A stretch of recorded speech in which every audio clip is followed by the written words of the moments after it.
Welcome Pankaj.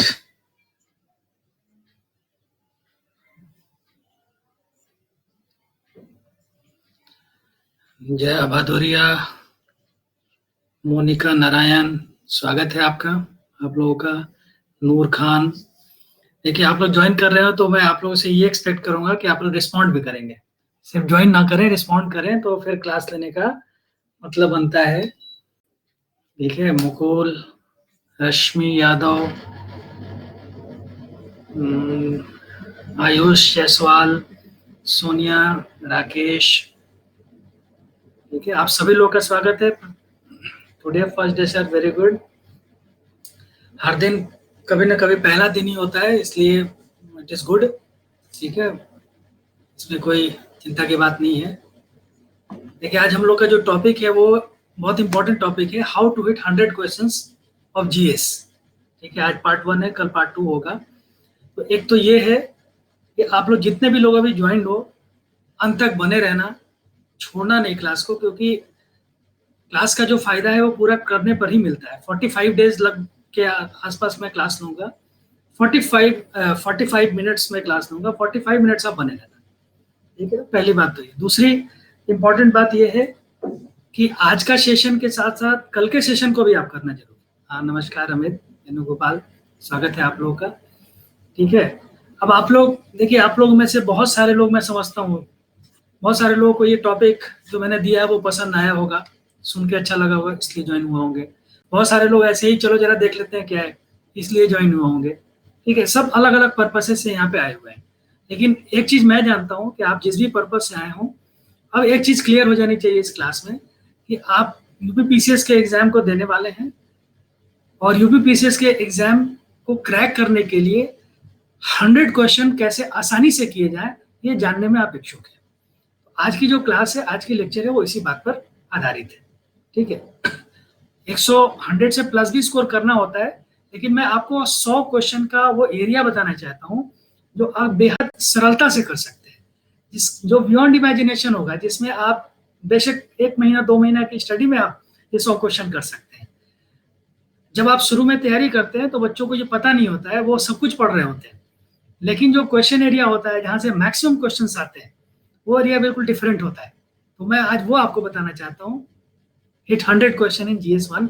GS 1 में कैसे 100 question को हिट करना चाहिए, और उसका सबसे सरलतम तरीका क्या होना चाहिए, सबसे सरलतम आइडिया क्या होना चाहिए, सबसे सरलतम एरिया क्या होना चाहिए, राइट। आप लोग कितने लोग इच्छुक हैं इस चीज को जानने में कि मैं आपको एक सरल तरीका बताऊं जिससे कम से कम 100 क्वेश्चन की स्थिति आपकी बन जाए? फटाफट यस यस यस कर दीजिएगा।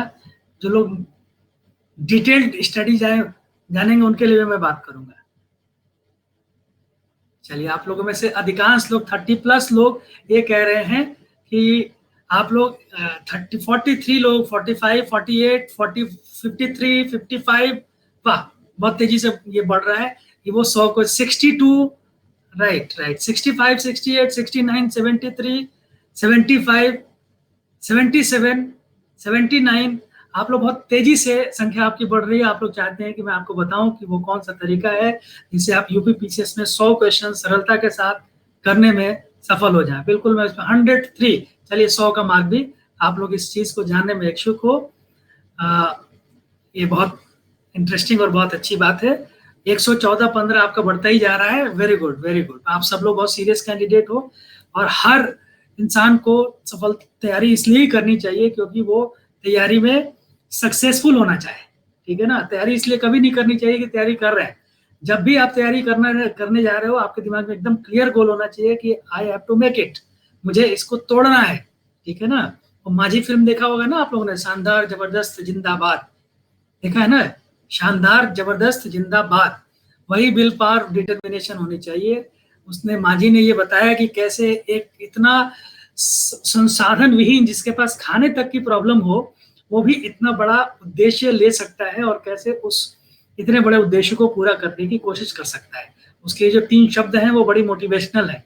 जब भी निराशा हो तो जरूर आप एक बार अपने दोस्तों को भी कहें और खुद को भी कहें, शानदार जबरदस्त जिंदाबाद। पता नहीं माझी को इन शब्दों का मायने पता था या नहीं पता था, लेकिन इसका जो मोटिवेशनल इम्पैक्ट था वो बहुत जबरदस्त था। इसलिए आपके दिमाग में भी अगर आप तैयारी कर रहे हैं तो यही बात होनी चाहिए, शानदार, जबरदस्त, जिंदाबाद। और मैं समझता हूँ कि 100 क्वेश्चन की आज मैं आपको स्ट्रेटेजी बताऊंगा, इजी तरीके से 100 क्वेश्चन कवर करने की आपको स्ट्रेटेजी बताऊंगा, जो 1-2 महीने की तैयारी में मैक्सिमम आपको आइडिया लग जाएगा कैसे इसको किया जाना चाहिए। ठीक है, रेडी, शुड वी कंटिन्यू? अच्छा, एक चीज बता दीजिए, आप लोगों में से कितने लोग ऐसे हैं जो कि ऑलरेडी ज्वाइंट हैं, आप लोगों ने ज्वाइन किया हुआ है प्लस कोर्सेज को, अनअकैडमी के प्लस कोर्सेज को? कितने लोगों ने ज्वाइन किया हुआ है? आप लोगों में से कितने लोगों ने प्लस कोर्सेज को ज्वाइन किया है? काइंडली बता दें, यस नो कर दें, वाई कर दें, कोई दिक्कत नहीं, वाई एंड एन कर दें, वाई एंड एन कर दें, ठीक है, वाई एंड एन कर दें, नो ठीक है, कोई दिक्कत नहीं, वाई एन कर दें सभी लोग, वाई एन वाई, ठीक है, एन, ठीक है। तो अभी प्लस कोर्सेज के बारे में आप लोगों को पता है? जिन लोगों ने ज्वाइन नहीं किया हुआ उनमें से कितने लोगों को प्लस कोर्सेज के बारे में पता है? जिनको पता है वो वाई कर दें, फिर से एक बार वाई कर दें, ठीक है, पता है आप लोगों को, very good very good.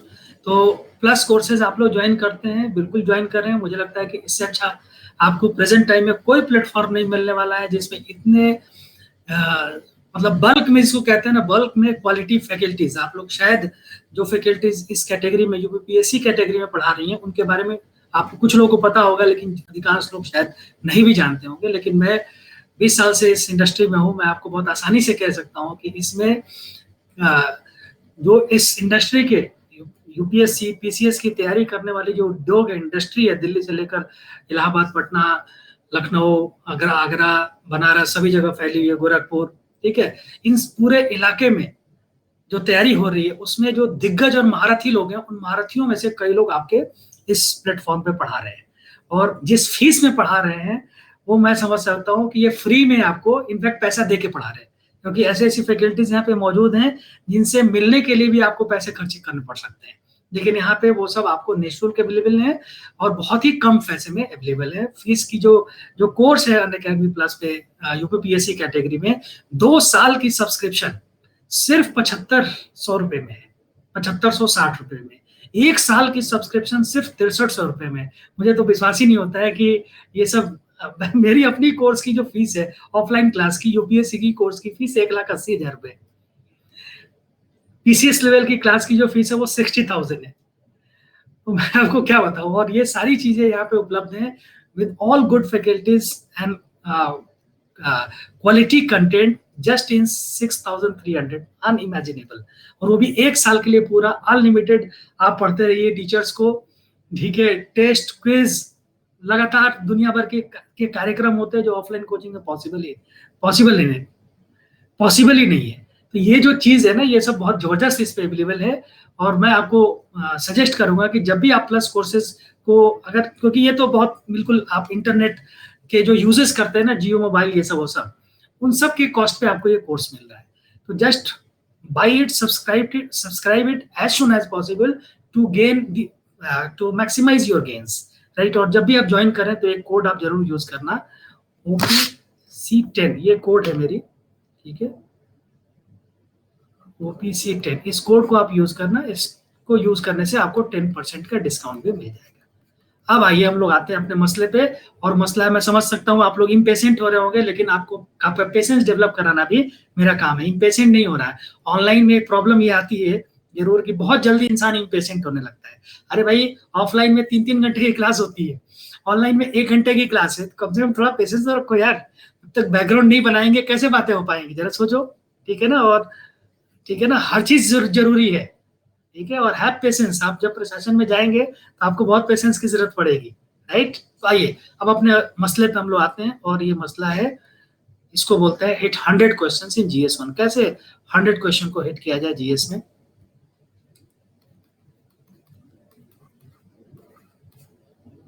Easily, मैं आपको बहुत सिंपल सा इसमें क्लासिफिकेशन बताना चाहूंगा। इस 100 क्वेश्चन को अगर आप प्रीलिम्स में टारगेट करना चाह रहे हैं तो सबसे पहले आप जीएस को सब्जेक्ट वाइज पढ़ना छोड़ दीजिए कि ये भूगोल पढ़ रहे हैं, इतिहास पढ़ रहे हैं, राज्य व्यवस्था पढ़ रहे हैं, अर्थव्यवस्था पढ़ रहे हैं, विज्ञान पढ़ रहे हैं, इत्यादि इत्यादि। इस सब्जेक्ट वाइज क्लासिफिकेशन को सबसे पहला काम कर दीजिए, छोड़ दीजिए। आपकी 90% जो है वो सब्जेक्ट सेंट्रिक अप्रोच में जाता है, जिसका रिजल्ट बहुत कम आता है। तो आप दूसरा अप्रोच लीजिए और इस अप्रोच को कहेंगे, ठीक है, इस अप्रोच को कहेंगे डायनेमिक एंड स्टैटिक। पहले तो आप ये लीजिए, डायनेमिक एंड स्टैटिक। डायनेमिक का मतलब है परिवर्तनशील,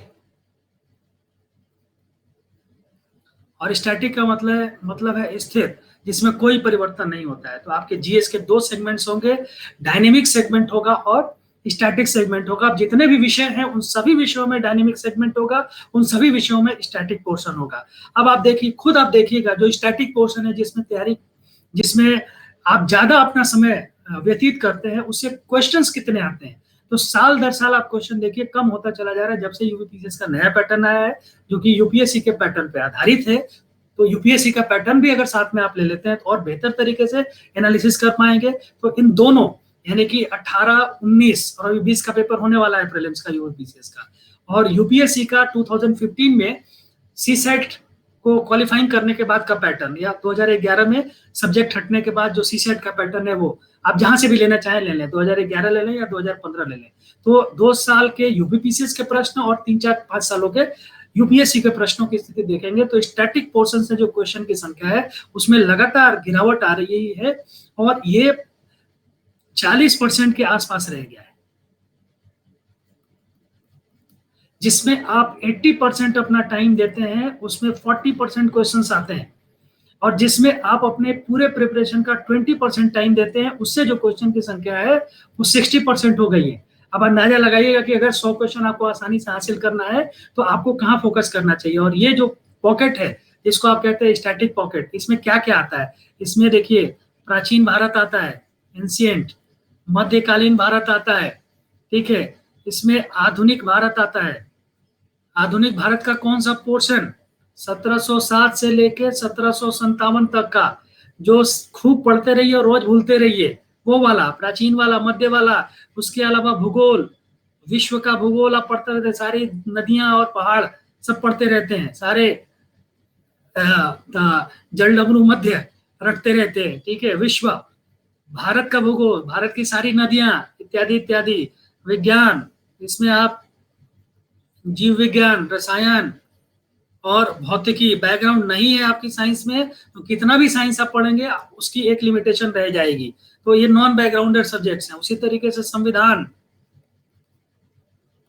संविधान इधर पढ़ रहे होते हैं, कॉन्स्टिट्यूशन जिसे कह रहे हैं, ये सब आपके स्टैटिक पोर्शंस है जिसमें बदलाव आमतौर पर नहीं आ रहे हैं। इन स्टैटिक पोर्शंस की अगर आप बात करेंगे तो सिर्फ 40% क्वेश्चन आ रहा है और आपकी तैयारी का ये 80% ले जाते हैं। और यहाँ मैं बताऊंगा कि बैकग्राउंड मैटर करता है। तो देखिए, सिविल सर्विसेज की तैयारी करने के लिए सबसे इंपॉर्टेंट चीज क्या होती है, सबसे इंपॉर्टेंट चीज ये होती है ये जानना कि क्या नहीं करना। इसलिए मैं आपको सबसे पहले ये बता रहा हूं कि आपको क्या नहीं करना है, ताकि आपको 100 क्वेश्चन निकालने में सुविधा हो जाए। और इसमें मैं ये आधार ले रहा हूं कि अभी आप क्या कर रहे हैं, या अधिकांश अभ्यर्थी क्या कर रहे होते हैं। तो अधिकांश अभ्यर्थी अननोइंगली या नोइंगली वो स्टैटिक पोर्शंस की तैयारी कर रहे होते हैं जिससे परिवर्तन नहीं हो रहा है, जिसकी भूमिका अगर प्रश्नों के हिसाब से देखेंगे तो वो 40% रह गई। अपनी 80% एनर्जी लगाने के बाद भी वो सिर्फ 40% क्वेश्चन की ही तैयारी कर पाते हैं। और यहाँ फिर बताऊंगा कि ये 40% की क्वेश्चन की तैयारी 80% कंट्रीब्यूशन के बाद भी जरूरी नहीं है कि आप इसमें सारे क्वेश्चन का जवाब दे जाए। इसमें जो रेशियो है वो रेशियो 50% का है। 50% आपके क्वेश्चंस इसमें करेक्ट होंगे और 50% क्वेश्चन करेक्ट नहीं होंगे। रीजन ये है कि अगर आपका इतिहास में बैकग्राउंड मैटर करता है, अगर आपका ह्यूमैनिटीज का बैकग्राउंड है, इतिहास का बैकग्राउंड है, तो आप इसके मैक्सिमम क्वेश्चंस का जवाब दे लेंगे, 80% क्वेश्चन का जवाब दे लेंगे। अगर आपका साइंस का बैकग्राउंड है तो आप जीव विज्ञान, रसायन विज्ञान, भौतिकी के 80% क्वेश्चंस का जवाब दे जाएंगे। 20% तो फिर भी सिविल सर्विसेज के किसी भी एग्जाम का 20% कोई नहीं दे पाता है। उसी तरीके से ज्योग्राफी का बैकग्राउंड है तो आप 80% का जवाब दे पाएंगे। लेकिन अगर आपका बैकग्राउंड इन विषयों में नहीं है तो आप कितने परसेंट सवालों का जवाब दे पाएंगे? मैक्सिमम अपनी पूरी तैयारी और कोशिश के बाद आप सिर्फ और सिर्फ 50% क्वेश्चन का जवाब दे पाएंगे, राइट। तो अब आप देखिए 40%, 150 का 40% निकाल दीजिए, कितना क्वेश्चन हुआ? ठीक है। और इसका कितना परसेंट आप कर पा रहे हैं 100 पे ही कैलकुलेट करके देख लीजिएगा, आपको आइडिया लग जाएगा कि इस पे 80% एनर्जी देने के बाद जो आपका आपका तैयारी है वो प्राइमरीली आपका 35-40 क्वेश्चन के आसपास मूव करता है। 35-40 क्वेश्चन ही आपको इसमें से मिल पाते हैं 80% एनर्जी देने के बाद। तो आपका मैक्सिमम क्वेश्चन आउट ऑफ 150 आप देखिए तो आपके 115-120 क्वेश्चन तो आउट ऑफ द रेंज होते हैं। अब मैं आपको ये बताऊंगा कि आप कहेंगे कि सर 135 और जो स्कोर होता है वो 105, 107, 112, 15 तक भी चला जाता है कई बार, 100 से लेकर 115 के बीच है। तो 100 क्वेश्चन की बात क्यों कर रहे हैं? तो मैं आपको इसलिए 100 क्वेश्चन की बात कर रहा हूँ। देखिए ये 100 क्वेश्चन है और यहाँ पे आप मान लीजिए 30 क्वेश्चन है स्टैटिक का, ये है डायनेमिक का। ध्यान से समझिएगा, ये मैथमेटिक्स बहुत इंपॉर्टेंट है। जब तक अर्थमेटिक नहीं समझेंगे एग्जामिनेशन का तब तक स्ट्रैटेजी नहीं ठीक हो पाएगी, और जब तक स्ट्रैटेजी ठीक नहीं हो पाएगी तब तक आप निकाल नहीं पाते, क्योंकि रणनीति ही निर्णायक है। आप कितना पढ़ते हैं, सभी पढ़ते हैं कैंडिडेट, लाखों कैंडिडेट दिन रात पढ़ते हैं। इलाहाबाद चले जाइए सब अपना सर मुंडवा के पढ़ते हैं, दिल्ली चले जाइए कमरे से बाहर नहीं निकलते हैं, पटना चले जाइए और कोई काम ही नहीं है पढ़ने के अलावा। हिंदुस्तान भर में से पढ़ाई चल रही है, बावजूद उसके सिलेक्शन कम लोगों का होता है। रीजन ये है कि रणनीति निर्णायक है, इसलिए आपके पास एक्यूरेट रणनीति होनी चाहिए पढ़ने के लिए। सबसे इंपॉर्टेंट, सबसे महत्वपूर्ण बात। तो यहाँ देखें तो ये ध्यान रखिएगा 100 क्वेश्चन। इधर मैं डायनेमिक के छांट के चल रहा हूँ, अभी बताया नहीं है। अभी तो आपको ये बताया कि जो हो रहा है, जिसकी वजह से जो किया जा रहा है, जिसकी वजह से हो नहीं रहा है प्रीलिम्स, राइट। और 30 क्वेश्चन यहाँ हमने ले लिया है, ठीक है। आप चाहें तो 40 क्वेश्चन भी ले सकते हैं, कोई दिक्कत नहीं है। आप कहेंगे सर अपना फॉर्मूला सिद्ध करने के लिए कम ले रहे हैं, मैंने 40 क्वेश्चन कर दिए। चलिए 40 क्वेश्चन आपने यहाँ से ले लिया। अब इस 40 क्वेश्चन को करने से, और यहाँ पे 100 क्वेश्चन है, ठीक है। अब देखिए ये जो आपके दोनों के बीच का गैप बचा, वो गैप कितने क्वेश्चन का बचा? 10 क्वेश्चन का बचा। अब मैं आपको एक चीज बता दूं, प्रीलिम्स में होना और नहीं होना इन्हीं 10 क्वेश्चंस पे निर्भर करता है। प्रीलिम्स में होना और नहीं होना इन्हीं 10 क्वेश्चंस पे निर्भर करता है, ध्यान रखिएगा। इसकी तैयारी अगर आप करते हैं, बहुत अच्छा करने के बाद यहाँ आप हासिल कर भी लेते हैं 40 अंक पे, तब भी आपका सिलेक्शन नहीं होगा। और मैं आज जो आपको बता रहा हूँ कि 100 क्वेश्चन की तैयारी जो आप कर रहे हैं, मतलब जो मेरे फॉर्मूले से कर रहे हैं, 100 क्वेश्चन डायनेमिक वाला जो आसान तरीका है, इस 100 को करने के बाद भी आपकी तैयारी संदेहास्पद बनी रहेगी। तो ये 10 क्वेश्चन आपके लिए बड़ा वाइटल रहेगा एंड ऑफ द डे। लेकिन 40 करने के बाद अगर 10 कर भी लेते हैं तो क्या स्थिति होगी? तभी नहीं होने का चांस बिल्कुल ही नहीं है। यहाँ कितना भी कर ले जाइएगा, और ये 10 क्वेश्चन मैं ऐड भी कर दूंगा तो 50 क्वेश्चन होगा, लेकिन ये 100 क्वेश्चन के साथ अगर 10 क्वेश्चन ऐड कर देंगे तो 100% आपकी सफलता हो जाएगी। इसलिए जो प्रीलिम्स का बेस लाइन है, जिससे आप सफल होते हैं, असफल होते हैं, आपको ये 100% डिसाइड कर 100 क्वेश्चन डिसाइड करते हैं। ये 100 क्वेश्चन आप, ये 40 क्वेश्चन डिसाइड नहीं करते, ध्यान रखिएगा। उसके बाद 10 का फ्लक्चुएशन, 10 आपने इधर से भी ले लिया। अगर आपके 100 के 100 नहीं बनाएंगे, मैं मानता हूं यहाँ 100 में आपका 80 बनेगा, यहाँ 20 बनेगा, 100 हो गया, और यहाँ से 10 बनेगा, हो गया 110, निकल गया आपका प्रीलिम्स, सिंपल। तो यहाँ पे मोस्ट इंपॉर्टेंट कौन है? अगेन मैं आपको रिपीट करूंगा कि आप जिस पे अपनी 80% एफर्ट लगाते हैं वो आपको प्रीलिम्स से दूर करता है। जिस पे आप एफर्ट्स नहीं लगाते हैं, जो आपको प्रीलिम्स में इन कराता है, उस पे एफर्ट्स ही नहीं लगाते हैं। और इसलिए मैंने आपको फॉर्मूला दिया कि अभी से आप अपनी स्ट्रेटजी चेंज कर दीजिए। आप स्टैटिक और डायनेमिक में जीएस को बांटकर पढ़ना शुरू कर दीजिए। इतिहास में भी कुछ पोर्शन ऐसे हैं जो डायनेमिक है, इतिहास हाईली स्टैटिक है। सबसे ज्यादा स्थिर चीज कौन सी है? सबसे ज्यादा स्थिर चीज इतिहास की है, जिसमें बदलाव नहीं, इतिहास ही है। इतिहास जो बीत गया उसकी कहानी है ये। लेकिन वहां भी गत्यात्मकता, इंडस वैली सिविलाइजेशन के पतन का थियरी, इंडस वैली सिविलाइजेशन का पतन क्यों हुआ, इसकी थियरी पे रोज रिसर्च चल रहा है नहीं चल रहा है? ये डायनामिक पोर्शन है उसका। उसकी ओरिजिन, इंडस वैली सिविलाइजेशन वाले लोग कौन से थे? वो आर्यंस लोग थे या बाहर से आए थे? कहां से आए थे? उसके ओरिजिन पे चर्चा चल रही है या नहीं? आर्यन इन्वेजन थियरी, आर्यों का आक्रमण सिद्धांत, ये खारिज हुआ है नहीं? लेटेस्ट जो डीएनए की रिपोर्ट आई है, ये बहुत बड़ा प्रोजेक्ट हुआ है हैदराबाद में, उससे ये प्रूव हुआ है या नहीं? रुड़की, आईआईटी रुड़की ने इस पर अध्ययन किया है, उसने इससे साबित किया है या नहीं किया है? उसी तरीके से आप देखिए मॉडर्न हिस्ट्री में इतिहास के वो पक्ष जिनको परिवर्तित करने की कोशिश की जा रही है या नहीं, 1857 की क्रांति की जो प्रकृति है उसको परिवर्तित करने की कोशिश की जा रही है या नहीं की जा रही है? तो ऐसे तमाम, इवन जो अभी आप देख रहे हैं इतने सारे बाउंड्री डिस्प्यूट्स क्यों निकल के आ रहे हैं? नेपाल के साथ भी बाउंड्री डिस्प्यूट्स निकल के आ रहे हैं, चाइना के साथ भी बाउंड्री डिस्प्यूट्स निकल के आ रहे हैं, नेपाल के साथ भी, बांग्लादेश के साथ भी बाउंड्री डिस्प्यूट्स निकल के आ रहा है। इसकी हिस्टोरिसिटी, ये स्थिर चीजें हैं, स्थापित है, कभी नहीं पढ़ते इसके बारे में, लेकिन यहाँ परिवर्तन हो रहा है। यहाँ पे हम लोग चीजों को नए तरीके से देखने की कोशिश कर रहे हैं। तो ये डायनेमिक हिस्ट्री का ही एस्पेक्ट हो गया। तो आप पूरी हिस्ट्री पढ़ गए, विपिन चंद्रा की किताब उठाकर पढ़ गए, सुमित सरकार पढ़ गए, और दुनिया भर की सारी किताबें आपने पढ़ लिया, ठीक है ना, CDF FD ने खोजा है, बिल्कुल सही।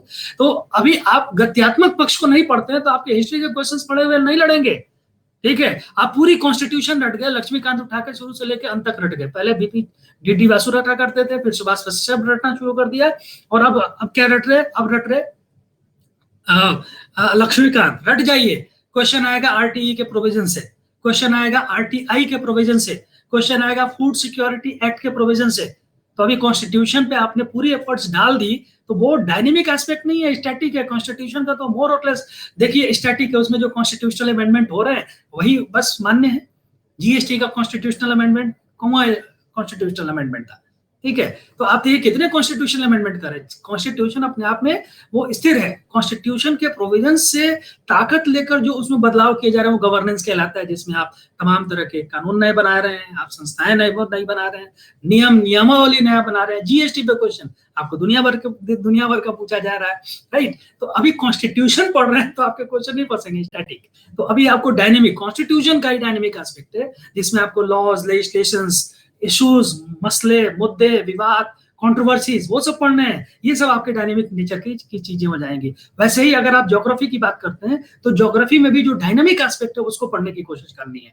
उसी तरीके से साइंस में जीव विज्ञान और रसायन विज्ञान है, भौतिकी, यहाँ पे जो डायनामिज्म है, एक्सटिंक्शन, जीव विज्ञान में आप पूरे बॉडी की स्ट्रक्चर पढ़ रहे हैं। आप उठा के देखिए UPSC में सवाल आ रहा है एक्सटिंक्शन, जितनी तेजी से एक्सटिंक्शन हो रहा है प्रजातियों का, ठीक है, ऐसे मास जिसको हम लोग प्रलय कहते हैं, वो साइंस की भाषा में कहलाता है एक्सटिंक्शन। ऐसे दुनिया भर में अभी तक के मानव सभ्यता के इतिहास में जीव विज्ञानियों ने कितने बार एक्सटिंक्शन की बात की है? 6 बार अभी तक एक्सटिंक्शन हो चुका है। तो क्या हम लोग 7वें एक्सटिंक्शन की तरफ बढ़ रहे हैं, जिसमें प्रजातियों का व्यापक स्तर पे विलोप हो रहा है, लोप हो रहा है? और क्या मनुष्य भी तो एक प्रजाति है, मनुष्यता का भी लोप हो जाएगा? दुनिया भर के अभी कोरोना बीमारी कितनी बड़ी बीमारी आई हुई है, अभी इसको इसका सिंह पूछ पता नहीं चल रहा है, ये कहाँ तक से शुरू हुई, कहाँ जाएगी, कैसे चलेगी, इत्यादि इत्यादि। समझ रहे नहीं बातों को? तो ये सब डायनेमिक चीजें हैं। इन विषयों के डायनेमिक चीजों पर अगर आपका फोकस रहेगा, ये बहुत इंटरेस्टिंग है। अब आप इसको ये मत कहिएगा करंट अफेयर से, क्योंकि करंट अफेयर्स में सब नहीं आता है। करंट अफेयर से इंसाइट आता है, और करंट अफेयर्स को आधार बनाकर जब आप विभिन्न विषयों के गत्यात्मक कोशों का अध्ययन करते हैं तो वो दरअसल आपका डायनेमिक एस्पेक्ट हो जाता है। तो it is more than the current affairs, बेशक it is based on the current affairs, ये ध्यान रखिएगा। क्लियर है ये? तो क्या नहीं करना है ये क्लियर हो गया। कैसे आपके 100 क्वेश्चन बहुत आसानी से निकलेंगे, अब हम लोग इस पे आते हैं। डायनेमिक पोर्शन, अभी तक की जो रणनीति है, रणनीति ही निर्णायक है, और अभी तक की रणनीति से मेरा ख्याल है आपको ये ग्लिम्स मिल गया होगा कि किस तरीके से प्रीलिम्स की तैयारी करनी चाहिए और कहाँ आप चूक कर रहे हैं। क्या इतिहास की नेचुरल है, इंडस वैली सिविलाइजेशन का पतन क्यों हुआ, इंडस वैली सिविलाइजेशन का ओरिजिन, अब सब बैठ के रट रहे हैं आर्टिफैक्ट्स, कहाँ क्या क्या मिला, यहाँ ये मिला वहां मिला, अरे भैया ये हाँ यहाँ मिला वहां मिला, छोड़ो यार, अभी वो कहाँ शुरू हुआ कब खत्म हुआ इसकी चर्चा ज्यादा चल रही है, तो आपको वो सब ज्यादा जानना है ना, राइट। तो ये सब नेचुरल बेसिक्स आपको चाहिए, हिस्ट्री का बेसिक्स चाहिए, भूगोल का बेसिक्स चाहिए, साइंस का बेसिक्स चाहिए, तभी आप डायनेमिक चीजों को पकड़ पाएंगे, राइट। तो बेसिक्स आपको करना है, लेकिन डिटेल नहीं करनी है, डिटेल आपको डायनेमिक पोर्शंस का करना है। सिर्फ जो सब्जेक्ट्स हैं आपके स्टैटिक वाले, उनका बेसिक्स ही उठाना है, और बेसिक्स उठाने के लिए अगर यहाँ भी मैं आपको इजी रास्ता बता देता हूँ, एनसीईआरटी फॉलो कर लीजिएगा। सब मोटे मोटे किताबों को उठा के ले जाके फेंक दीजिएगा, तो सब बेकार के हैं, टाइम आपका वेस्ट करती हैं। एनसीईआरटी की किताबें उठाइए और एनसीईआरटी की किताबों को तरीके से पढ़ डालिए, सारी बेसिक इन्फॉर्मेशन उसमें दी हुई है। क्वेश्चन उठा के देख लीजिएगा लास्ट 2 ईयर यूपीएससी का एनसीईआरटी से कितना क्वेश्चन आया हुआ है जो स्टैटिक पोर्शन का है, और जो मोटी मोटी लक्ष्मीकांत जैसी किताबें पढ़ते हैं उसमें आपने कितने क्वेश्चन फंसाए हैं वो भी आप देख लीजिएगा, खुद करके देख लीजिएगा, मुझे बताने की आवश्यकता नहीं होगी, नहीं तो आप करके एक्सरसाइज आ जाइएगा। नेक्स्ट स्पेशल क्लासेस चलती रहती है और आके मुझे काउंटर कीजिएगा, सर आपने गलत बताया था, आपने ये फैक्ट्स गलत दी थी, आप बेशक ये मुझे बताइएगा, राइट। अब आइए हम लोग आते हैं 100 question, how to hit 100 question. तो हाउ तो हिट 100 क्वेश्चन के लिए सबसे पहला जरूरी ये है कि आप अपनी 80% एनर्जी को बचाइए। आप देखिए 20% एनर्जी लगा के, जो आपकी बची हुई 20% एनर्जी है, उसको अगर आप इधर डाइवर्ट कर देते हैं, वो भी 20% भी प्रॉपरली नहीं लग रहा है, क्योंकि वो करंट अफेयर्स पढ़ने में निकल जाता है। उसको अगर आप यहाँ पे लगा देते हैं तो मैं समझता हूँ कि आपके 100 क्वेश्चन निकल जाएंगे। चलिए 20% थोड़ी एनर्जी कम है, अब यहाँ कम कर दीजिएगा, तो इधर का कम से कम अपना 50% एनर्जी इधर और ट्रांसफर कर दीजिएगा। तो 20 पहले और 50 सभी 70% एनर्जी आप इधर लगा दीजिएगा, आप आराम से प्रीलिम्स निकाल दे जाइएगा। 100% क्वेश्चन आपके। साउंड क्लियर नहीं आ रहा है? सभी को साउंड की प्रॉब्लम हो रही है? साउंड तो मेरे ख्याल है मैं तो बहुत जोर जोर से भी बोल रहा हूँ। नहीं, अच्छा चलिए, इंडिविजुअल प्रॉब्लम है, आगे बढ़ते हैं। चलिए अब क्लियर। तो अब आइए डायनेमिक पोर्शन पे। ठीक है, डायनेमिक पोर्शन पे आपको कितना परसेंट एनर्जी लगाना है? 60 to 70% एनर्जी आप इधर डाइवर्ट कर दीजिए अपनी। तो इधर जो आपका 80% था उसको रिड्यूस कर दीजिएगा। रिड्यूस करने के बाद इसको 40% कर दीजिएगा। 40% क्वेश्चन लेना है तो 40% ही लगाएंगे ना, सिंपल सा मैथमेटिक्स है। तो जहां पे कम मिले वहीं ये रणनीति यूपी सिविल सर्विसेज की रणनीति का सबसे महत्वपूर्ण पक्ष है कि कॉस्ट बेनिफिट एनालिसिस है, उतना ही समय लगाइए जितना बेनिफिट मिलता हो। अगर ये 40% क्वेश्चन देती है तो 40% एनर्जी लगाएंगे, तो 60% जिंदगी में कभी नहीं निकालेंगे, लगाएंगे। 60% एनर्जी हम इधर डायनामिक सेगमेंट में डाइवर्ट करेंगे। पहली बात ये, अपनी तैयारी का 60% ऑफ डायनेमिक सेगमेंट में देने की कोशिश कीजिएगा। पहला फॉर्मूला तो यहीं से शुरू होता है आपकी सफलता का और 100 क्वेश्चन इजीली हिट करने का। ठीक है। दूसरी बात, डायनेमिक जो चीजें होती है बहुत इंटरेस्टिंग होती है। देखिए आसान कैसे कैसे। तो एक तो 60% क्वेश्चन एफर्ट्स लगा के ही आपके 100+ क्वेश्चन बनते हैं, तो ये अच्छा है। या 80% एफर्ट्स लगा के 40% क्वेश्चन बनाए, कौन सा आसान है? खुद आप देख लीजिए। क्लियर है ये? तो पहला आसान तो ये हो गया। ठीक है। दूसरा आसान इंटरेस्टिंग है। देखिए स्थिर चीजें ज्यादा, बांसी, स्थिर मतलब बांसी चीजें, बांसी चीजें पढ़ने में ज्यादा मजा आती हैं, या जो चेंजिंग चीजें हैं वो पढ़ने में ज्यादा मजा आती है? आप किससे कनेक्टेड होते हैं? आपको किसमें ज्यादा इंटरेस्ट आता है? देखिए हम लोग का ह्यूमन स्वभाव है कि नई चीजों में हमें ज्यादा इंटरेस्ट आता है, जो पुरानी बांसी चीजें हैं उसमें हमें इंटरेस्ट नहीं आता है। ये इंटरेस्टिंग होती है, जो भी चीज इंटरेस्टिंग होती है वो इजी बन जाती है, नहीं बन जाती है? आप वो सब्जेक्ट देख लीजिएगा जिसमें आपको इंटरेस्ट आता है वो आपको इजी लगता होगा, और वो सब्जेक्ट जो जिसमें आपको इंटरेस्ट नहीं आता होगा वो कभी इजी नहीं लगता होगा। क्लियर है या नहीं क्लियर है? नहीं हो तो फटाफट बताइएगा, ठीक है ना, मेरी बात काउंटर कीजिएगा लिख के। तो क्लियर है, ये इंटरेस्टिंग है इसलिए ये इजी हो जाता है। और तीसरी बात, जो डायनेमिक चीजें हैं वो कहीं ना कहीं आपकी सुनी हुई होती हैं, क्योंकि आज के डेट में आदमी कनेक्टेड है ज्यादा, मोबाइल हाथ में है, सोशल मीडिया के माध्यम से कनेक्टेड है, मीडिया के माध्यम से कनेक्टेड है, जिसको सूचना क्रांति कहते हैं। आज हम सूचना क्रांति के दौर में जी रहे हैं, आज हम इंफॉर्मेशन एंड कम्युनिकेशन टेक्नोलॉजी के दौर में जी रहे हैं। इसकी वजह से क्या है, हम कनेक्टेड हैं। जैसे मैंने आपको कहा, तो आपने जरूर सुना होगा, आपने में से किसी ने जवाब भी दे दिया कि सर वो प्रोजेक्ट कौन सा था, मुझे प्रोजेक्ट का नाम ध्यान नहीं आ रहा था, लेकिन आप लोगों ने प्रोजेक्ट का नाम भी थोड़ी देर पहले मुझे बताया, जिसमें आर्यन CDFD हैदराबाद ने खारिज कर दिया, देवेंद्र प्रताप सिंह ने ये जवाब भी दे दिया। तो सुना हुआ है, सुने होने, जो चीज हमारी सुनी हुई होती है उससे हमारा तुरंत कनेक्शन बन जाता है, और जो चीज सुना हुआ नहीं है उस पर कनेक्शन बनाना पड़ता है, मेंटल एफर्ट्स बहुत लगता है। ठीक है।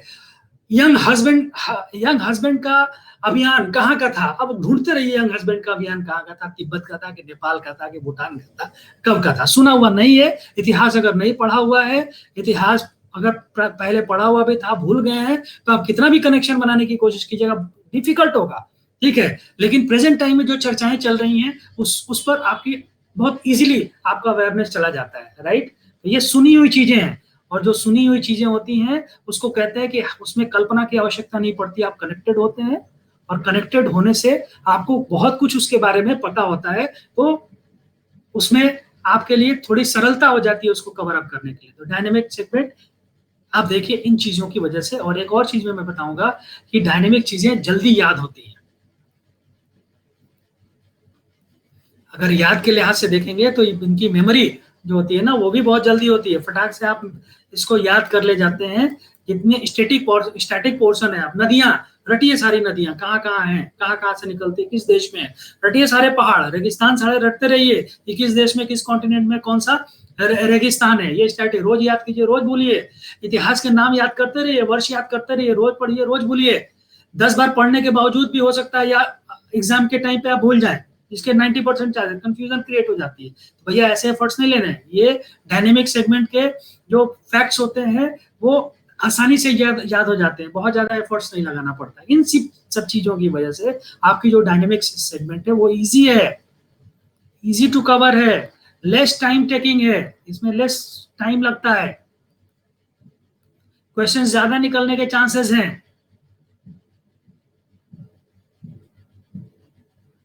हाँ, देखिए देवेंद्र ने बहुत अच्छी जानकारी आप लोग को और मुहैया कराई। ये लेस टाइम टेकिंग है, ठीक है, टाइम कम लगता है, एनर्जी कम लगता है, एफर्ट्स कम लगता है, ये सब इजी बना देता है पूरे प्रिपरेशन को। क्लियर हुआ? अब देखिए इसे 100 क्वेश्चन निकालने का फॉर्मूला मैं बता दे रहा हूँ, तो आपने देख लिया, आप इस पे फोकस करेंगे, आपका तैयारी आसान हो जाएगा। अगर आप स्टैटिक पोर्शन के माध्यम से बढ़ रहे हैं तो आपकी तैयारी अगर 5 साल में हो रही है तो डायनेमिक सेगमेंट की तैयारी करने के हिसाब से आपकी जो तैयारी है, मतलब पूरी कंप्लीट तैयारी, प्री मेन सबकी मैं कह रहा हूँ 5 साल, ठीक है। सिर्फ प्रीलिम प्रीलिम्स की बात कीजिए तो स्टैटिक पोर्शन के रास्ते से आपको कम से कम 1 साल लगना है, 1 साल से कम बिल्कुल नहीं लगना है, ज्यादा ही लगना है। लेकिन डायनेमिक सेगमेंट के हिसाब से अगर तैयारी करेंगे तो 2 महीने में आपकी तैयारी फाइनली हो जाती है। तो डायनेमिक सेगमेंट के, अब डायनेमिक सेगमेंट को कैसे कवर करना चाहिए ये मैं आपको जरूर बताना चाहूंगा, ताकि चीजें और आपके लिए आसान हो जाए। देखिए डायनेमिक सेगमेंट का जो कोर होता है वो इकोनॉमी होता है। इकोनॉमी की अधिकांश बातें परिवर्तनशील होती है। हर बजट के बाद इकोनॉमी तो बदल ही जाता है, 20% इकोनॉमी पुराना रह जाता है, इवन जीडीपी के बेस ईयर तक बदल जाते हैं, ये भी हालत रहती है, जीडीपी का डेटा बदल जाता है, ठीक है। तो 80% इकोनॉमी तो आपकी डायनेमिक होती है, और एक बार इकोनॉमी बदल गई तो बाकी सब कुछ बदल जाता है। इकोनॉमी बदल जाती है। आज देखिए चीन के बारे में कहते हैं ना, चीन इंडिया बॉर्डर डिस्प्यूट, अरे चीन इंडिया बॉर्डर डिस्प्यूट नहीं है भाई, चीन अमीर हो गया है, और अमीर चीन अब विस्तारवादी शुरू से रहा है, अभी वो विस्तार करने की कोशिश कर रहा है, और जो कुछ बोलता है किसी को पैसे देके, किसी को किसी और तरीके से, वो अपना काम आगे बढ़ाने की कोशिश करता है। तो इकोनॉमी, कार्ल मार्क्स का नाम सुना होगा आप लोगों ने। कार्ल मार्क्स ये कहते हैं कि इकोनॉमी ही आधारभूत संरचना है जिसपे सोसाइटी एंड कल्चर की अधोसंरचना निर्मित है।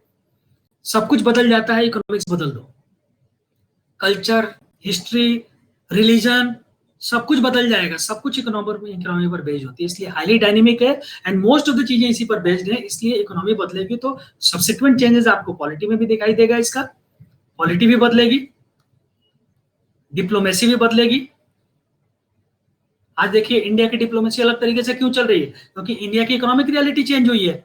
अगर इंडिया भी पाकिस्तान की तरह होता तो आपको लगता है कि ट्रंप आकर हमसे दोस्ती करता और हमें अपने क्वाड में सम्मिलित करके चाइना को घेरने की कोशिश करता? आपको लगता है ये सब पॉसिबल था? ये सब बिल्कुल पॉसिबल नहीं हो पाता, ठीक है। तो इसको कहते हैं कि ये बदलेगा तो डिप्लोमेसी भी बदलेगी, पॉलिटी भी बदलेगी, इकोनॉमी बदलेगी। तो अभी आप देखिए सेंटर स्टेट का जो मसला था वो रिजॉल्व हो गया, जीएसटी आने के बाद से सेंटर स्टेट अलग तरीके से, अब सेंटर स्टेट के अलग मामले रह गए, ठीक है। तो इंडिया का जो पॉलिटी रहा है बहुत बड़ा इशू रहा है, केंद्र और राज्य सरकारों का झगड़ा, क्योंकि 2 जगह पे अलग अलग सरकारें हैं, ठीक है। लेकिन वो झगड़े खत्म हो गए, पॉलिटिकल झगड़े चल रहे हैं, लेकिन जो मेन झगड़ा फाइनेंस का इत्यादि इत्यादि वो खत्म हो गया जीएसटी के आने के बाद से। मसले बदल गए पॉलिटी के भी, सोशल इशूज ये भी बदलेंगे, सोशल इनइक्वालिटी आ जाएगी, एक वर्ग में आपको इनइक्वालिटी दिखाई देगी। अगर इकोनॉमिक चेंजेस हो गई, कहीं पे प्रोस्पेरिटी आ गई, कहीं पे प्रोस्पेरिटी नहीं है, समृद्धि नहीं आ गई, तो सोशल इश्यूज भी आपके बदलेंगे। एरिया वाइज, रीजन वाइज बदल जाएगा, एक ही राज्य के अंदर अलग अलग रीजन में ये बदलाव आपको देखने को मिलेंगे। तो इस तरह की परिवर्तन आपको प्राइमरीली देखने को मिल सकते हैं। तो इकोनॉमी बदलेगी तो प्राइमरीली, और जब ये सब बदलेगा, आपका पॉलिटी बदलेगा, डिप्लोमेसी बदलेगा, सोशल एस्पेक्ट बदलेगा, उसी तरीके से टेक्नोलॉजी भी बदलेगी। पहले आपके पास पैसा नहीं था तो आप हल्की टेक्नोलॉजी पे काम करते थे, अब पैसा हो गया तो आप भी स्पाइस सैटेलाइट बना रहे हैं, मून मिशन कर रहे हैं। क्या ये सब पहले पॉसिबल था? ये सब इसलिए पॉसिबल हुआ क्योंकि इकोनॉमिक रियलिटी आपकी बदली है, राइट और रॉन्ग, ठीक है ना, क्लियर। तो इकोनॉमी इसलिए सबसे इंपॉर्टेंट एस्पेक्ट है डायनेमिक सेगमेंट करने के लिए, और इकोनॉमी मुश्किल से 10 दिन में हो जाता है। 10 दिन तो बहुत ज्यादा, मैं बता रहा हूँ, 5 डेज में भी आप चाहे तो इकोनॉमी कर सकते हैं। इकोनॉमी में करना क्या है? टर्म्स करने, कुछ डेटा कर लेना है, और इंस्टीट्यूशन कर लेना है, और है क्या इकोनॉमी में? 3 चीजें कर लेंगे, इकोनॉमी हो जाएगी। दूसरा चीज गवर्नेंस करना है। पॉलिटी जो है ना, पॉलिटी में आप क्या करते हैं? कॉन्स्टिट्यूशन छोड़ दीजिए, आप गवर्नेंस कीजिए। गवर्नेंस में क्या, आप लॉज पढ़िए, जितने नए लॉज आए हैं, चाहे वो लॉज पॉलिटिकल हो, चाहे सोशल हो चाहे इकोनॉमिक हो, नए लॉज पढ़ लिए, 10 नए लॉज हैं, तमाम लॉज के बारे में आपने सुन रखा है, चाहे वो ट्रिपल तलाक का मसला हो या ये सिटीजनशिप अमेंडमेंट एक्ट हो, ठीक है, एनआरसी हो, वो आपने पढ़ चुका है, पढ़ा हुआ है आपने, आरटीई, आरटीआई, इन सब चीजों पे काम हो रहा है, MG NREGA, food security act, GST, रोज सुन रहे हैं, रोज पेपरों में चर्चा रही, काफी कुछ आपको पहले से पता है, सिस्टमेटिकली पढ़ लेंगे बहुत आसानी से हो जाएगा। तो गवर्नेंस में लॉज पढ़िए, जो नए लॉज पढ़िए, नई संस्थाएं अगर बन रही हैं तो उनके बारे में आपको अध्ययन करना है, पॉलिटिकल इंस्टीट्यूशंस, उसको पढ़ने की कोशिश करनी है, राइट। आसान है या नहीं है? कॉन्स्टिट्यूशन लक्ष्मीकांत पढ़ने की तुलना में ये आसान है या आसान है या कठिन है, खुद आप समझ लीजिएगा। तीसरा चीज आप क्या पढ़िए, इकोलॉजी एनवायरमेंट, बहुत इंपॉर्टेंट, इकोलॉजी एंड एनवायरमेंट पढ़ लीजिए। इकोलॉजी एंड एनवायरमेंट में पढ़ना क्या है, उसमें कोई थियरी कॉन्सेप्ट तो इतना ज्यादा है नहीं। अरे भाई, इकोलॉजी और एनवायरमेंट के डिफरेंट चीजें हैं, प्रिजर्वेशन का, एनवायरमेंटल प्रिजर्वेशन का कॉन्सेप्ट कॉन्टेक्स्ट है, इसमें पढ़ना क्या आपको, मेन एग्रीमेंट पढ़नी है, मेन से एग्रीमेंट इसमें कौन से हैं, कोई कॉन्सेप्ट अगर इसमें डेवलप हो रहा है तो वो कॉन्सेप्ट कौन सा है, ठीक है। और कोई इंस्टीट्यूशन अगेन यहाँ बिल्डअप हुई है या लॉ है, जैसे एनवायरमेंट प्रोटेक्शन का लॉ है तो एनवायरमेंट प्रोटेक्शन के लॉ पढ़ने हैं, एयर क्वालिटी इंडेक्स को चेंज करने का मैकेनिज्म चेंज हुआ है तो वो मैकेनिज्म चेंज पढ़ लेना है। तो इकोलॉजी एनवायरमेंट मेरा ख्याल है ये भी मुश्किल से 2-3 दिन में कवर करने वाली चीज है। गवर्नेंस एंड लॉ, ये भी 2-3 दिन, 5 दिन में आप करने की स्थिति में होंगे। तो economy, governance, ecology and environment, ठीक है। अब आइए इसी इधर इसी में लिखता हूँ, नहीं तो आपको फिर बाद में दिक्कत आएगी।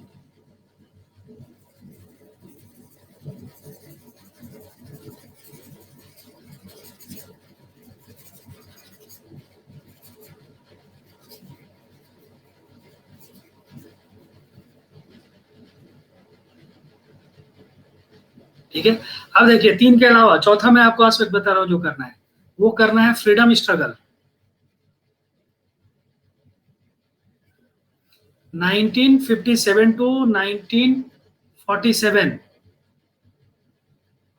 इसलिए मैं आपको डायनेमिक कह रहा हूं क्योंकि नई गवर्नमेंट आ गई जो कि गांधीयन या कांग्रेस की जो स्ट्रैटेजी रही थी इंडिपेंडेंस के लिए, उसी में से विश्वास नहीं करती है। ये मानती है कि कांग्रेस के अलावा और बहुत सारे फैक्टर्स थे जिन्होंने इंपॉर्टेंट योगदान दिया था। बेशक कांग्रेस मेन धड़ा रही होगी गांधी के नेतृत्व में, तो ये डायनेमिक हो गया। तो भाई वैसे कौन से धड़े हैं जिन्होंने ज्यादा महत्वपूर्ण भूमिका निभाई है, चाहे सुभाष चंद्र बोस की भूमिका की बात की जाए या इवन आरएसएस की भूमिका की बात की जाए, तो ये सारे फैक्ट्स आपके लिए रेलिवेंट और इंपॉर्टेंट होते चले जाएंगे। ये ट्राइबल मूवमेंट्स है, पीजेंट मूवमेंट है, किसान आंदोलन है, जनजातीय आंदोलन है, जो फ्रीडम स्ट्रगल के दौरान हुई, जिन्होंने आजादी में अपनी भूमिका है। इसलिए फ्रीडम स्ट्रगल के में चूंकि ये कंट्रोवर्शियल होता है, किसी न किसी मसले पे कंट्रोवर्सी लगातार चल रही होती है, इसलिए इसमें भी डायनामिक, इसको भी मैं डायनामिक मानता हूँ। फ्रीडम स्ट्रगल 1857 टू 1947, इसको आपको प्राइमरीली कवर करके जाना है। उसके अलावा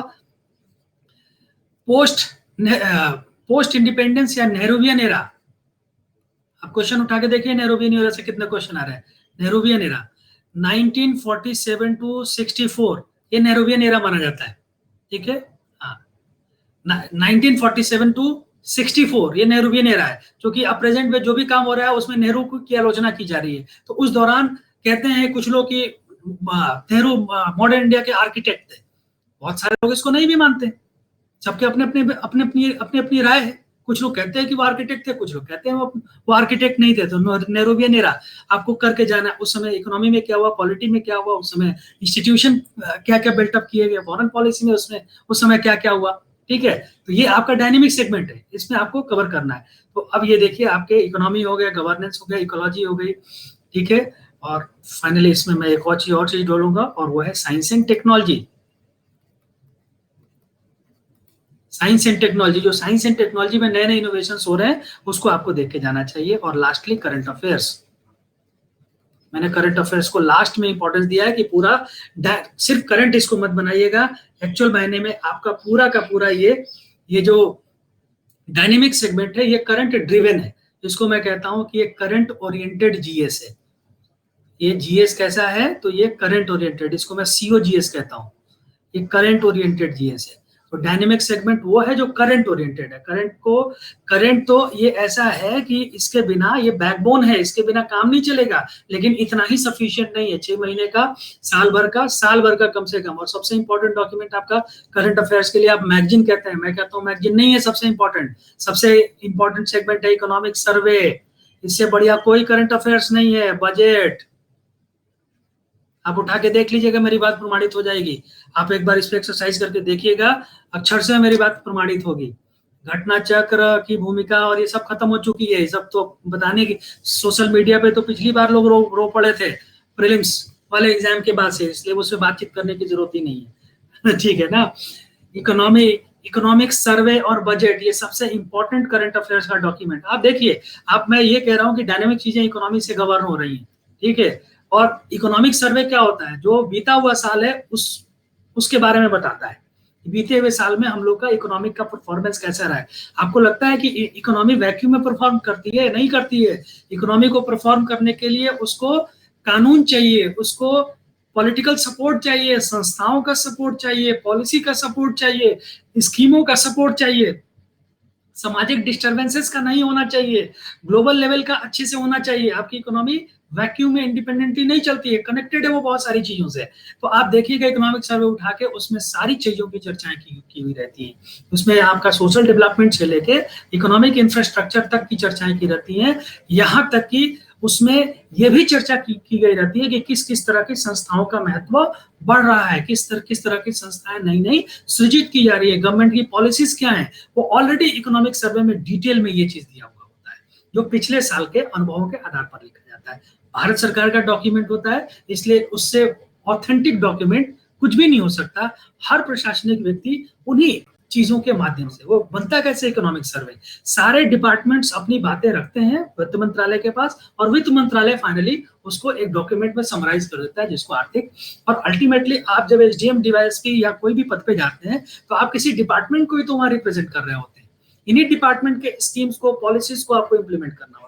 तो यहीं से वो उठा के संस्थाएं पूछ देते हैं, यहीं से उठा के वो लॉ पूछ देते हैं, यहीं से उठा के वो स्कीमें आपसे पूछ देते हैं, यहीं से उठा के वो कॉन्सेप्ट्स पूछ देते हैं, यहीं से उठा के वो टर्मिनोलॉजीज पूछ देते हैं जिनमें उनकी चर्चाएं हुई रहती हैं। और आपको लगता है कि ये सब कहाँ से पूछा जा रहा है? भाई ये सब भी यहीं से पूछा जा रहा है। पढ़ के देखिए इकोनॉमिक सर्वे, आपको पता चल जाएगा। और बजट इकोनॉमिक सर्वे का ही एक्चुअल मायने में हिस्सा है। इकोनॉमिक सर्वे में स्टेट ऑफ द इकोनॉमी बता दी जाती है कि ये स्थिति रही है पिछले साल, और अब इस साल जो बजट होता है वो करंट फाइनेंशियल ईयर के लिए होता है। जैसे ये जो प्रेजेंट में फाइनेंशियल ईयर है वो कौन सा है? प्रेजेंट का फाइनेंशियल ईयर है, सर गवर्नेंस को थोड़ा बताएं। अच्छा बताता हूँ देवेंद्र, ठीक है। तो जैसे प्रेजेंट का फाइनेंशियल ईयर है वो 2020-21 है, 2020-21, इसको शॉर्ट में कहते हैं FY21, ठीक है। यानी कि वित्तीय वर्ष 2020-21 के वित्तीय वर्ष में चल रहा है, इसके लिए हम लोग के पास बजट है, ठीक है। तो इकोनॉमिक सर्वे जो आएगा वो इकोनॉमिक सर्वे पिछले साल के लिए आएगा। तो इकोनॉमिक सर्वे पिछला साल कौन सा रहा? 19-20 का साल, जिसको FY20 कहते हैं। तो FY20 में इकोनॉमी की क्या स्टेटस रही, ये इकोनॉमिक सर्वे बताती है। और 21 में हम क्या करने वाले हैं, हमें क्या क्या इसमें टारगेट्स है, इकोनॉमिक सर्वे बता देता है ये करना पड़ेगा, ये करना पड़ेगा, ये करना पड़ेगा। तो बजट में उसी के लिए प्रोविजंस आते हैं। और बजट में जब अनाउंसमेंट हो जाता है कि हमको टैक्स के मोर्चे पे ये करना है, स्कीम के मोर्चे पे ये करना है, या संस्थाओं के मोर्चे पे ये करना है, या टैक्स रिफॉर्म लाना है, या कोई और इंडस्ट्री के लिए कोई पॉलिसी लेकर आनी है, तो आगे का वो करंट अफेयर्स है। वो टाइम टू टाइम गवर्नमेंट उसमें डिसीजन लेगी, वो करंट अफेयर्स बनता है। तो आप अगर इकोनॉमिक सर्वे और बजट पढ़े हुए हैं तो आप पूरे साल बता देंगे कि सरकार क्या काम करने वाली है। उसने तो बताया हुआ है कि भैया ये हमारा बजट है, और इस बजट में उसने बताया कि हमें ये सारे काम करने हैं। तो अभी करंट अफेयर्स के लिए आपको इधर उधर भागने की कहाँ जरूरत है? मेजर करंट अफेयर्स तो इसी से ड्राइव हो जाएगा। अब उसके बाद फैक्ट्स एंड फिगर्स बचेंगे जो टिटबिट्स कहलाते हैं, कि भाई कौन मरा, कौन जिया, कौन अपॉइंट हुआ, ठीक है ना, वही सब रहेगा। बाकी सारी चीजें इसमें चर्चा हो चुकी है। या वर्ल्ड अफेयर्स में कुछ हो रहा है वो आप इंटरनेशनल कर लीजिए, और नेशनल में टिटबिट्स कर लीजिए, स्पोर्ट्स कर लीजिए। करंट कितने दिन की चीज होती है? मुश्किल से 7-8 दिन में हो जाता है वो सब। तो आपका जो टाइम टेकिंग होता है वो इकोनॉमिक सर्वे और बजट ही होता है, करंट अफेयर्स। इसको जरूर पढ़िए, इसके बिना आप डायनेमिक की तैयारी नहीं कर पाएंगे। इवन ये आपकी पाठ्य पुस्तक होनी चाहिए। आज के डेट में 2 पाठ्य पुस्तकें मैं बताता हूँ जो ओवरऑल जीएस को, स्टैटिक को भी और डायनेमिक दोनों को कवर करती है। उसमें एनसीईआरटीज हैं जिसमें बेसिक इन्फॉर्मेशन मिल जाती है, और दूसरी पाठ्य पुस्तक आपकी इकोनॉमिक सर्वे है। समझ में आया, नहीं समझ में आया, पढ़े बिना कोई उपाय नहीं है, पढ़ना ही पड़ेगा, इससे जान बचने वाला नहीं है, ठीक है ना।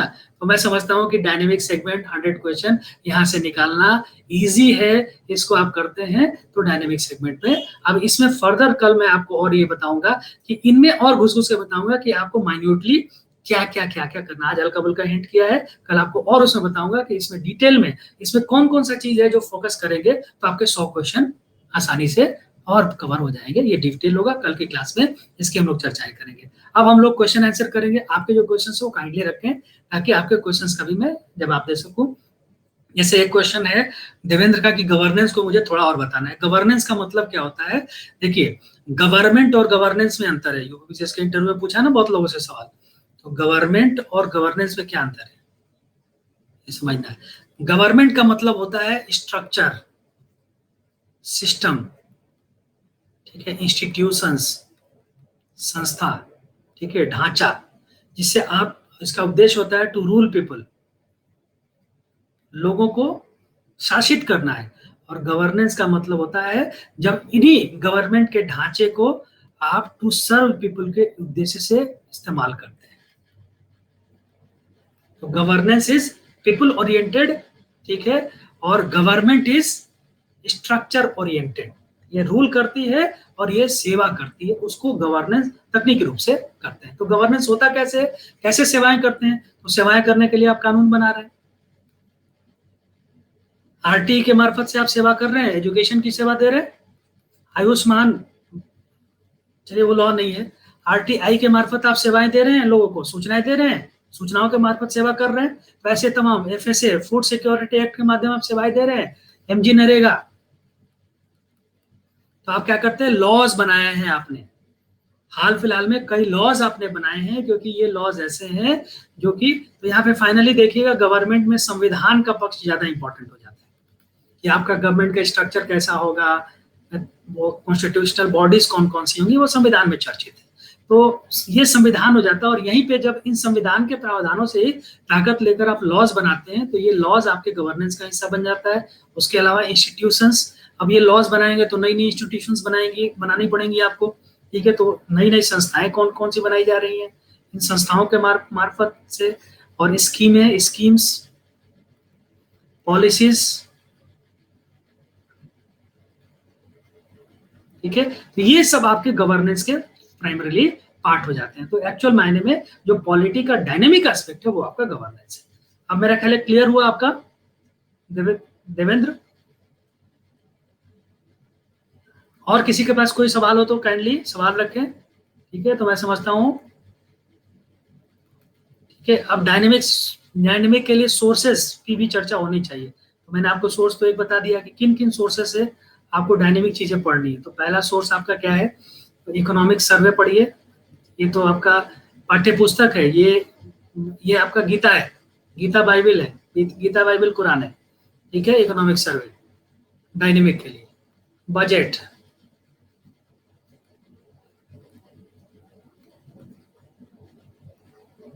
ठीक है। उसके अलावा कोई भी आप मैगजीन पढ़िए, एक मैगजीन, न्यूज़पेपर,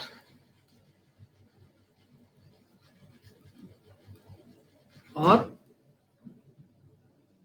इंटरनेट का इस्तेमाल कर सकते हैं इसमें आसानी से। और फाइनली एनसीईआरटी की बुक्स 6 to 12, ठीक है। इसमें प्राइमरीली आपको 11th एंड 12th पढ़नी है, लेकिन एक बार कम से कम 6 to 10 एक बार पढ़ के रख देना चाहिए। उसका जो काम का इन्फॉर्मेशन है, कुछ चीजें 6 to 10 में ही दी हुई है, कहीं और नहीं दी हुई है, ठीक है। इसलिए इसको पढ़ना पड़ जाता है। इसको पढ़ के एक बार आप खत्म कर दीजिए, लेकिन बार बार आपको 11, 12वीं पढ़नी है। उसमें भी अलग अलग विषयों में पढ़ना है। जो डायनेमिक पोर्शंस हैं उसके लिए बेस के तौर पे ये काम आता है एनसीईआरटी एक्चुअल मायने में, ठीक है। कोई चर्चा हो रही है करंट में तो उसका कोई बेस देखना हो तो एनसीईआरटी उठा के देख लीजिएगा। अगर कोल्ड वॉर की चर्चा हो रही है तो कोल्ड वॉर उठा के देख लिया, न्यू कोल्ड वॉर की बात हो रही है। तो ये सब आपके प्राइम एरियाज ऑफ स्टडीज है प्रेजेंट टाइम में, सोर्सेज हैं, डायनेमिक है, और इसी से 100 क्वेश्चन हिट होगा। अब इसमें और हम लोग डिटेल में जाएंगे, एक एक विषय में इसमें लेंगे कि इसमें क्या क्या आपको और फर्दर कवर अप करने की कोशिश करनी चाहिए। इससे आपका डायनेमिक पोर्शन में कम से कम 100-120 इसी से आ जाता है आसानी से।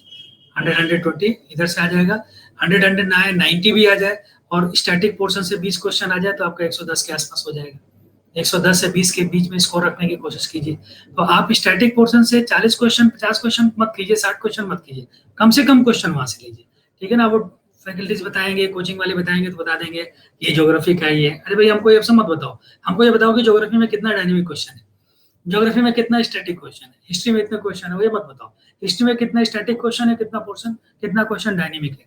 तो आप हर चीज को डायनेमिक स्टैटिक में जब बांट लेंगे, विषय तो वही है, अरे भाई कुछ इतिहास पढ़ना, भूगोल पढ़ना, ज्योग्राफी पढ़नी, ठीक है, इकोनॉमी पढ़नी, पॉलिटी पढ़नी, पढ़ना तो वही सब है, ठीक है।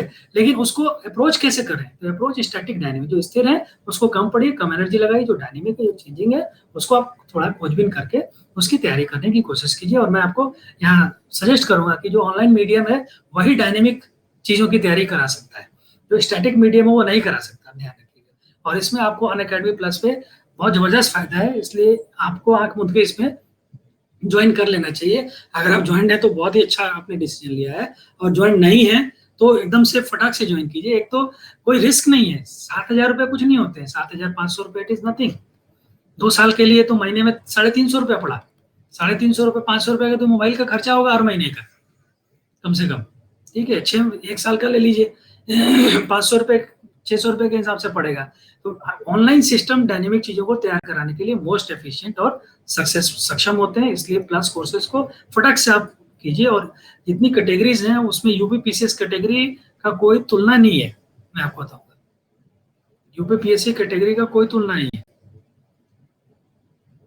यूपीएससी ट्रिपल कैटेगरी का, इसमें जो फैकल्टी की टीम बनी हुई है वो यूपीएससी स्तर की टीम बनी हुई है, ठीक है। उसमें क्लासिफिकेशन कर सकते हैं, जूनियर टीचर्स भी हैं जो बेसिक्स पढ़ाते हैं, और एवरेज मतलब कि वो जो अभी राइजिंग टीचर्स भी हैं, ठीक है, और मैच्योर टीचर्स भी हैं, तीनों का कॉम्बो बना हुआ है। तो अगर शुरुआती दौर में नए टीचर्स को ही पढ़िए, क्योंकि कुछ बेसिक चीजें वो बता देते हैं, फिर आप उसके बाद जो राइजिंग टीचर्स हैं उनसे पढ़िए, उसके बाद आप जो एस्टेब्लिश टीचर्स हैं उनसे पढ़िए। आपको ये सारे, और अनलिमिटेड आप पढ़ सकते हैं, ऐसा कहीं आपको मिलेगा नहीं, ठीक है। तो बहुत अच्छी फैकल्टी टीम के साथ यूपीपीएससी कैटेगरी का कोर्स है, मैं आपको सजेस्ट करूंगा कि इसको बिना आप समय गंवाए यथाशीघ्र इसको आप ऑप्ट करने की कोशिश करें, ठीक है। और जब भी आप इसको सब्सक्राइब करें तो OPC10 ये रेफरल कोड जरूर यूज कीजिएगा, इससे एक तो आपको 10% का डिस्काउंट मिल जाएगा, और मेरे जितने कोर्सेज हैं उनकी नोटिफिकेशन आपको आसानी से मिल जाएगी। उसके अलावा जो लोग मेरे कोड को यूज करते हैं, जब आप क्लासेस में आएंगे तो मुझे पता चल ही जाएगा, बता देंगे, ठीक है, और मुझे पता चल जाता है, मेरे इसमें अपडेट हो जाता है, ठीक है। तो मैं अपने आपको टेलीग्राम ग्रुप पे भी जोड़ देता हूँ, और जो अपने ऑफलाइन क्लासेस के बच्चों को सर्विसेज दी जाती हैं वो सारी सर्विसेज आपको भी मैं देना शुरू कर देता हूँ। आपको एक पर्सनलाइज्ड गाइडेंस मेरे से मिलना शुरू हो जाता है, आप मुझसे जब चाहें तब बातचीत कर सकते हैं, इत्यादि इत्यादि, ठीक है। तो मैं समझता हूँ आज का सेशन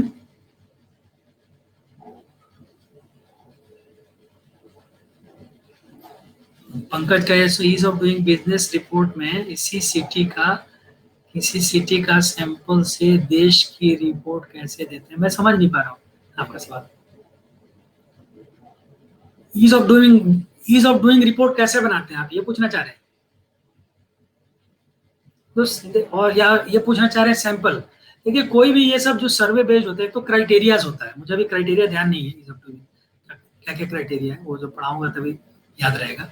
तो मान लीजिए 5 क्राइटेरिया है, 5 क्राइटेरिया पे जैसे एप्लीकेशन को कितना जल्दी प्रोसेस किया जाता है, जो एनवायरमेंटल क्लियरेंस है वो कितनी जल्दी मिलती है, बैंक का लोन कितने दिन में प्रोसेस हो जाता है, रजिस्ट्रेशन कंपनी का कितने दिन में हो जाता है, ऐसे कुछ क्राइटेरिया है ईज ऑफ डूइंग बिजनेस के। तो इन सारे क्राइटेरियाज पे जो समय लगता है उसका एवरेज निकाल दिया जाता है और इसी से तुलना कर दी जाती है पूरी दुनिया भर में। मान लीजिए हमारे यहाँ कंपनी रजिस्टर्ड कराने में 15 दिन लगता है, यूएस में कंपनी रजिस्टर्ड कराने में 15 मिनट लगता है, तो उनका ईज ऑफ डूइंग में पोजीशन ऊपर हो जाएगा। इन्वायरमेंटल क्लियरेंस लेने में भारत में 6 महीना लगता है, वहाँ पे 6 दिन में मिल जाता है, ठीक है। तो आप देखिए हम लोग क्या, तो पैन कार्ड लेने में 15 दिन लगता था पहले, लेकिन अब क्या पैन कार्ड इंस्टेंट आप ले सकते हैं। रजिस्ट्रेशन, कंपनी का रजिस्ट्रेशन कराने के लिए पैन कार्ड जरूरी है ना, पैन कार्ड ही 15 दिन लगेगा, तो कंपनी रजिस्टर्ड कराने में तो 15 दिन से ज्यादा ही लगेगा, और भी कुछ डॉक्यूमेंट्री रिक्वायरमेंट होगी। तो ये सब ईज ऑफ डूइंग बिजनेस का कुछ कुछ क्राइटेरिया होता है। इन्हीं क्राइटेरिया के बेसिस पे विभिन्न देशों में कितना वक्त लगता है उसके बेसिस पे ईज ऑफ डूइंग का रिपोर्ट तैयार किया जाता है, ठीक है। चलिए, आई होप कि आज का सेशन आप लोगों के लिए फ्रूटफुल रहा होगा। कल भी आप लोग जरूर आइएगा, अपने दोस्तों को भी इंटीमेट कीजिएगा। कल मैं डिटेल में जाऊंगा इन 100 क्वेश्चंस के लिए आपको कौन कौन सा माइनर पॉकेट्स कवर करने हैं। ठीक है, thank you all. Plus courses को फटाफट ज्वाइन करें और ज्वाइन करते समय OPC 10 रेफरल कोड ना भूलें। Thank you.